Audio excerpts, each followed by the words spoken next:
सदगुरु बताते हैं, कुंभ बांधा जल रहे, जल बिन कुंभ न होए। ज्ञान बांधा मन रहे, मन बिन ज्ञान न होए। यथार्थ में घड़े में पानी बांधा जा सकता, लेकिन पानी के बिना घड़ा बन नहीं सकता। जब तक मिट्टी में पानी नहीं डाला जाएगा घड़ा बनेगा कैसे। लेकिन जब घड़ा बन जाता है तो उसमें पानी को बांधा जा सकता। ऐसे ही ज्ञान बांधा मन रहे, मन बिन ज्ञान न होए।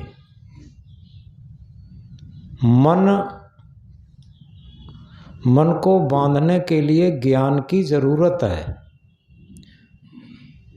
लेकिन जब तक मन ज्ञानी नहीं होगा, मन में ज्ञान आचरित नहीं होगा, तब तक मन के बिना ज्ञान भी नहीं हो सकता।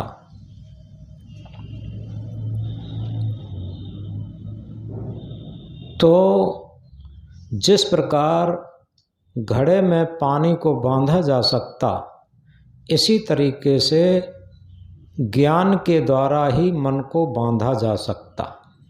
मन को बांधने के लिए कोई रस्सी और सांकल नहीं होती, मन ज्ञान से ही बांधा जा सकता।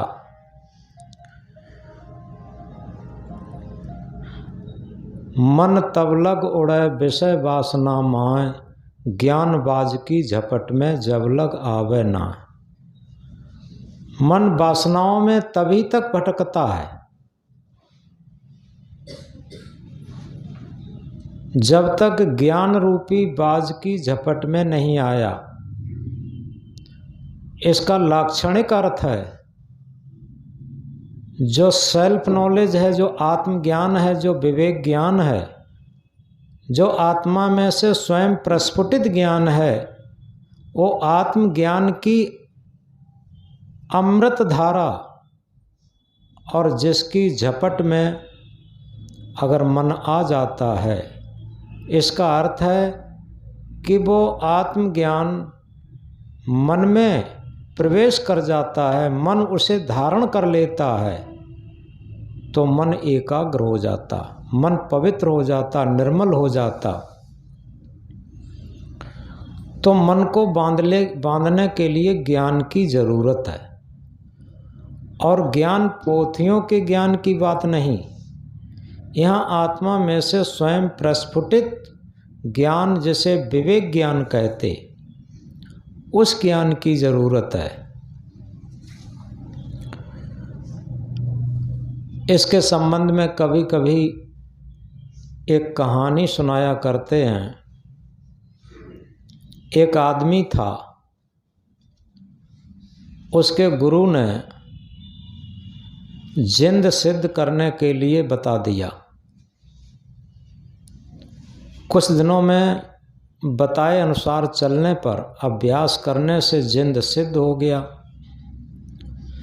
जब जिंद सिद्ध हो गया तो उसने कहा, भाई देखो, तुमने हमें सिद्ध तो कर लिया, हम तुम्हारे कंट्रोल में आ गए, लेकिन एक बात ध्यान रखना, जब तक काम बताते रहोगे तब तक तो हम काम करेंगे, और जब काम बता नहीं पाओगे, हमारे लिए कोई काम नहीं होगा, तो तुम्हें हम मार डालेंगे।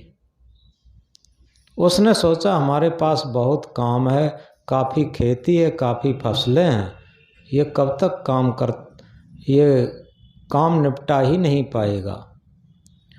लेकिन वो घंटों का काम मिनटों में और मिनटों का काम सेकंडों में निपटाने लगा, और सारा काम निपटा करके बोला, बताओ काम। तब तक उसने कुछ काम बता दिया और भाग करके गुरुजी के पास गया। गुरुजी, अब तो बहुत मुश्किल है। कि क्या हुआ? कि वो तो घंटों का काम मिनटों में और मिनटों का काम सेकंडों में निपटाता है। अब कहता है काम नहीं बताओगे तो हम मार डालेंगे, अब कोई उपाय बताओ, अब क्या करें। गुरुजी ने कहा इसकी कतई चिंता मत करो, तुम एक 60 हाथ का बल्ला ले जाओ बांस और अपने 20 आंगन में गाड़ दो। जब तक काम रहे तब तक काम करवाना, और जब काम न रहे तो इससे कह दो इसी पर चढ़े उतरे, बस बात खत्म। और जब काम आ जाए उसे उतार करके काम करवाओ। अब गुरुजी के बताए द्वारा उसे युक्ति मिल गई। एक बल्ला ले जा करके उसने गाड़ दिया। जब तक काम रहे, और जब काम न रहे तब उसी बल्ले पर कह दे चढ़ो उतरो, बात खत्म। अब सब शांत मामला रहने लगा। ये तो एक एग्जाम्पल, एक उदाहरण है। ये हमारे सब ध्यान की बात है। गुरुजी ने ये मन रूपी जो जिंद है, जिंद कहते हैं जिद्दी स्वभाव का, ये मन बहुत जिद्दी स्वभाव का हो गया। इसके ऐसे कुसंस्कार इसमें भर गए कि जब भजन करने के लिए बैठो तभी ये ज़्यादा इधर उधर भटकता है और सही तरीके से भजन नहीं होने देता, सही तरीके से ध्यान नहीं होने देता। जब गुरुजी ने साधना द्वारा, सेवा द्वारा, भक्ति द्वारा इसे सिद्ध करने के लिए बता दिया, तो ये जब मन सिद्ध का मतलब है शुद्ध, जब ये शुद्ध मन हो गया तो इसने कहा ठीक है, तुमने शुद्ध तो हमें किया है, तुमने से मतलब आत्मा से, तुमने शुद्ध तो हमें कर लिया, सिद्ध तो हमें कर लिया, लेकिन हमें कुछ काम बताना पड़ेगा। और काम नहीं बताओगे तो तुम्हें इतने खाले में डाल देंगे। खाले में डालना है यानी सांसारिकता में पटक देना, पुनः सांसारिकता में पटक देना। अब वो व्यक्ति फिर गुरुजी के पास गया, गुरुजी अब ये हम सेवा जो आपने बताई है, भक्ति बताई है और कुछ सदग्रंथ अध्ययन बताया, ये आखिर कब तक करते रहें और ये कभी काम खत्म होगा तब ये सांसारिकता में भटकाएगा, हमें पटक देगा, अब क्या करें। गुरुजी ने कहा कोई चिंता मत करो, ऐसा करो जब तक व्यवहारिक कार्य हो व्यवहारिक काम करो, सेवा के कार्य हो सेवा के कार्य करो, और अध्ययन के काम हो अध्ययन के काम करो। और जब ये सब काम खत्म हो जाएं तब श्वास रूपी बल्ला तुम्हारे शरीर रूपी आंगन में गड़ा है, जो नाभि से त्रिकुटी तक ये जाता है, और इसी बल्ले पर आती जाती श्वास पर, इसी आती जाती श्वास रूपी बल्ले पर इस मन रूपी जिंद को चढ़ा दो और इससे कह दो चढ़े उतरे, यानी श्वास को देखे, बैठ करके आती जाती श्वास को देखता रहे बस। और जब कोई काम हो इस आती जाती श्वास से उतार करके, इस बल्ले से उतार करके, और फिर व्यवहारिक काम में लगाओ, सेवा के काम में लगाओ, धर्म के काम में लगाओ, भक्ति के काम में लगाओ, इसमें लगाओ, अध्ययन के काम में लगाओ, इसमें लगा दो। और जब वो काम खत्म हो जाए और फिर इसी श्वास रूपी बल्ले पर चढ़ा उतारो तो इसे हरदम काम मिले रहेगा, तब इसकी खराब आदतें खत्म हो जाएंगी। और इसी को सदगुरु ने कहा कि मन तब लग उड़े विषय वासना माय, ज्ञानबाज की झपट में जब लग आवे ना। इस ज्ञानबाज की झपट में जब आ जाता है, तौलो तारा जगमगें जौलो उगे न सूर, तौलो जीव कर्म बस डोले जौलो ज्ञान न पूर। आकाश में तारे तभी तक टिमटिमाते हैं जब तक सूर्य उदय नहीं हो गया, और जिस क्षण सूर्य उदय हो जाता आकाश के तारे टिमटिमाना सब बंद हो जाते। तो आगे बताया क्या, तौलो जीव कर्म बस डोले जौलो ज्ञान न पूर। ये जीव कर्म संस्कारों के बस तभी तक रहता है जब तक उसे पूर्ण बोध, पूर्ण जागृति नहीं हो जाती। पूर्ण ज्ञान का आशय है आत्मज्ञान, सेल्फ नॉलेज। जैसे सदगुरु कबीर साहब ने कहा, आत्मज्ञान बिना नर भटके कोई मथुरा कोई काशी। आत्मज्ञान के ही बिना लोग सब भटक रहे हैं। धर्म के नाम पर, भजन के नाम पर, ध्यान के नाम पर, तीर्थ व्रत के नाम पर केवल औपचारिकताएं निभा रहा है। ये सब भटकना है, जो औपचारिकताएं निभाना। सच्चा भजन ध्यान है मन को निर्मल बनाना, मन को पवित्र बनाना। जितना हमारा मन निर्मल होता जाएगा, हमारे जितने भी तीर्थ हैं, सबसे बड़ा तीर्थ है यही है। तीर्थ वही जो कि पाप से तारत, पाप वही मन मध्य विकारा। सो सत संगत तीर्थ सत्य है, दुर्गुण नासत लागन वारा। सत संगत, सत्य का संग एक ध्यान की सच्ची विधा है, प्रक्रिया है। क्यों? सच्चा सत्य का संग, जिसे प्रैक्टिकल सत्संग कहते हैं, वो आत्मा के साथ मन को जोड़ देने का नाम ही है। हमारा मन जब सत्य आत्मा से जुड़ जाता है, ये सच्चा सत्य का संग होता है। वो सत्य चर्चा मात्र रहती है, जो हम किसी ग्रंथों में लिखी हुई बात को कहते हैं या भक्ति आत्म परमात्मा की चर्चा करते हैं, ये सत्य चर्चा मात्र है। जैसे पानी की चर्चा खूब की जाए और पानी पिया न जाए, भोजन की चर्चा खूब की जाए लेकिन भोजन ग्रहण न किया जाए, इसी तरीके से सत्य की चर्चा तो खूब होती है लेकिन सत्य का संग बिरला लोग कर पाते हैं। जो सत्य आत्मा से अपने मन को जोड़ना जानते हैं, जो सहज ध्यान में, सहज समाधि में उतरना जानते हैं, जो सत्य आत्मा का साक्षात्कार करना जानते हैं, वही सच्चा सत्संग कर लेते हैं। तो मन ये सत्संग से जुड़ता, सत्य के संग से जब जुड़ जाता है तो इसके सारे विकार खत्म हो जाते। और यही सच्चा सत्संग है, यही सच्चा ध्यान है और यही सच्चा ज्ञान भी है। ज्ञान, ध्यान, सत्संग सब एक ही बात है और उसका स्वरूप है आत्मस्थिति। व्यवहार काल में आत्मा के तल पर व्यवहार करना और ध्यान काल में विचार शून्य होकर के सत्य आत्मा में स्थित होना, ये थ्योरिकल और प्रैक्टिकल दोनों हैं। तो इसलिए जो हम चौथे सूत्र की बात कर रहे थे और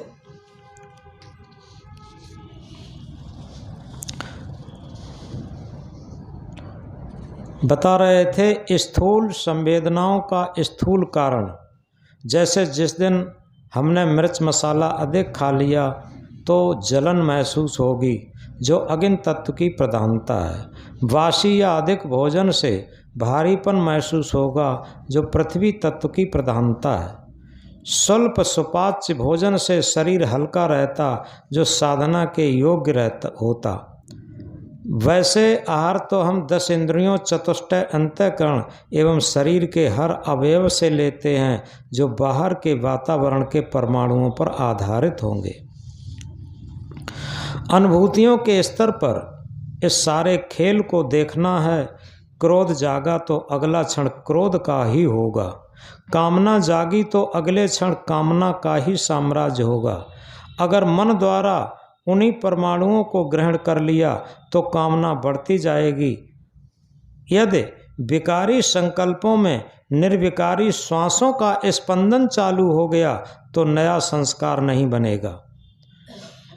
संकल्पों के आधार पर मनोधारा आगे बढ़ती जाती है। इसे हर क्षण आहार चाहिए बढ़ने के लिए। यदि आहार देना बंद कर दें तो नया संस्कार बनेगा नहीं और विपरीत धारा होने से पुराने उखड़ने लगेंगे। पुराने संस्कारों के अनुसार मना अनुकूल संवेदना राग का कारण होती और मन चाही के प्रतिकूल संवेदना द्वेष बनाती। इस प्रकार राग द्वेष प्रभावित मन में नए संस्कार बनाते हैं। जिस प्रकार वर्तमान का क्षण नवनिर्मित संस्कार से प्रभावित है या पुराने संस्कारों से आच्छादित है, उसी प्रकार की संवेदना होगी तथा वैसे ही संकल्प होंगे और वैसे ही राग द्वेष जनित क्रिया होगी।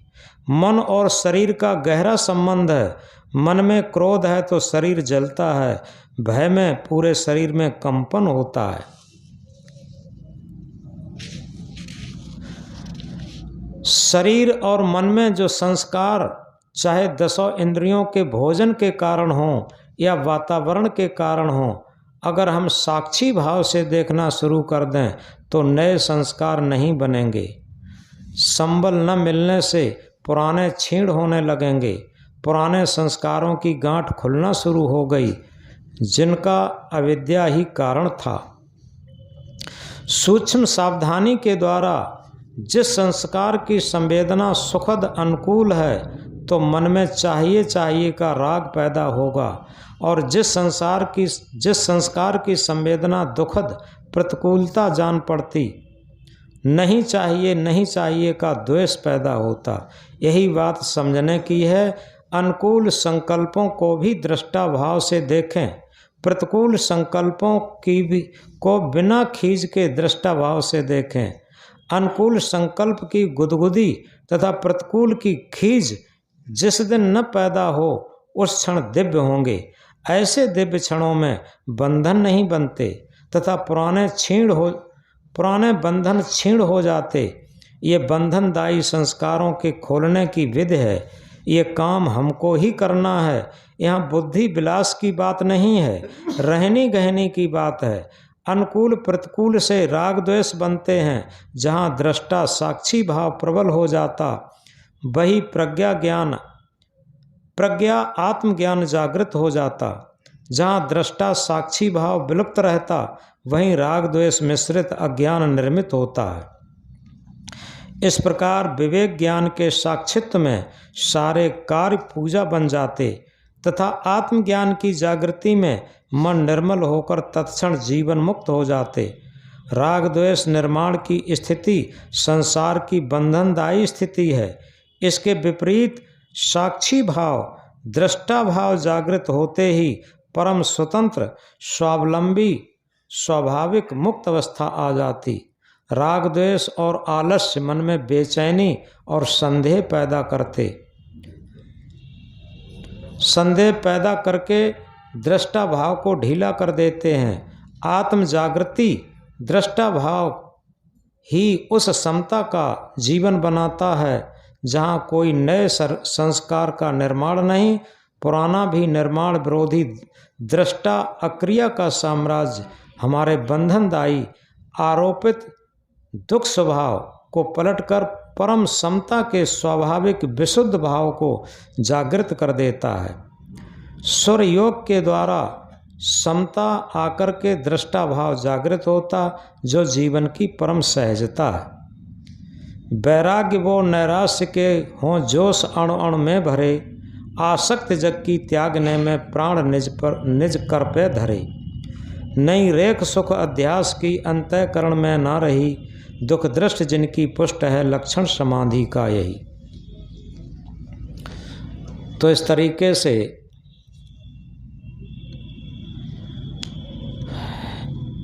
इस बात को गहराई से समझा जाए। आती जाती श्वास को देखते देखते जब हमारे अंदर साक्षी भाव जागृत होता, साक्षी भाव का आशय होता है हमारे हर कार्य का साक्षी हमारी आत्मा है। एक गुरु ने अपने देव शिष्यों की परीक्षा ली और उन्होंने एक एक लड्डू दोनों को खाने को दिया। वो विचार कर रहे हैं कि दोनों में से हमारे वास्तविक ज्ञान का उत्तराधिकारी कौन बनेगा। तो एक एक लड्डू दोनों शिष्यों को खाने को दिया और ये कहा कि जाओ बेटा ये लड्डू खा आओ, लेकिन ऐसी जगह पर खाना जहाँ कोई देखता न हो। तो एक शिष्य गया जो कुटिया थी, कुटिया के पीछे जाकर के गप से लड्डू खा करके आ गया और गुरुजी के पास आकर बैठ गया। गुरुजी ने कहा बेटा खाए? कि हाँ गुरुजी खाए। उन्होंने उसकी पीठ ठोंकी, शाबाश बहुत जल्दी खाए। दूसरा चेला जाता है, वो करीब 2-2.5 घंटे बाद लौट के आया और लड्डू वापस ला करके गुरुजी के हाथ में रख दिया। गुरुजी ने कहा बेवकूफ़, तुझे कहीं ऐसी जगह नहीं मिली जहाँ लड्डू खा लेता? शिष्य ने कहा गुरुदेव क्षमा करेंगे, हमने ऐसी जगह भी ढूंढ ली जहाँ कोई चींटी चींटा कीड़ा मकोड़ा नहीं था, लेकिन हमें ऐसी जगह कहीं नहीं मिली जहाँ हमारा साक्षी भाव आत्मा न देखता हो। हमारी आत्मा तो हर जगह देखती मिली, और ऐसी जगह गुरुजी कहाँ मिल सकती दुनिया में जहाँ हमारी आत्मा न देखती हो। आपने कहा था कहीं कोई न देखता हो, लेकिन हमें ऐसी जगह कोई नहीं मिली जहाँ हमारी आत्मा न देखती हो, अतः हम लड्डू नहीं खा पाए। गुरुजी ने तुरंत उसे खुशी के आंसू छलके और दोनों बाहों में भर लिया। उन्होंने कहा कि बेटा तू ही मेरे ज्ञान का सच्चा उत्तराधिकारी है। तो इसी तरीके से ये साक्षी भाव तब जागृत होता है, हम हर संकल्प को ये समझें हमारी आत्मा की उपस्थिति में, आत्मा की साक्षित्व में ये हम जितने भी कार्य करते हैं वो तो हो ही रहे हैं, लेकिन इसके साथ जो भी हमारे विचार उठ रहे हैं, अच्छे उठ रहे हैं या गंदे उठ रहे हैं, ये सारे विचार भी हमारे आत्मा के साक्षित्व में उठ रहे हैं। ऐसा बार बार समझने से हमारे आत्मा के अंदर साक्षी भाव जागृत हो जाता, और जब साक्षी भाव जागृत हो जाता है तो हमारे मन के सारे विचार शून्य होने लगते। विचार शून्यता तभी आती है जब हमारी आत्मा के अंदर साक्षी भाव प्रस्फुटित हो जाता। जिस तरीके से उस शिष्य के अंदर साक्षी भाव प्रस्फुटित हो गया था, उसने कहा गुरुदेव कोई भी ऐसी जगह मुझे नहीं मिली जहाँ मेरी आत्मा न देखती हो, हमारा साक्षी भाव न देखता हो।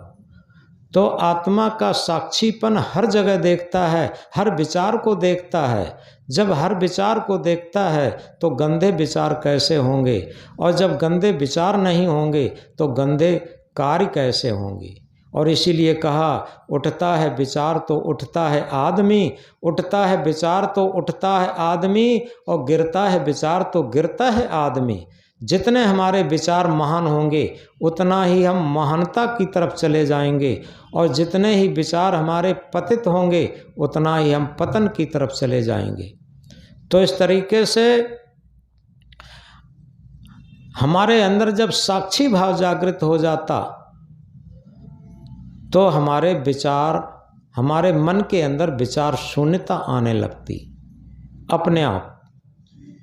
ये चौथा सूत्र है, और इस चौथे सूत्र को हम अपने अभ्यास में उतारेंगे, अब प्रयोग में उतरेंगे, क्योंकि जितना साक्षी भाव जागृत हो जाएगा उतना ही मन विचार शून्य होगा। तो पहले हम वहीं से शुरू करेंगे, आती जाती श्वास से।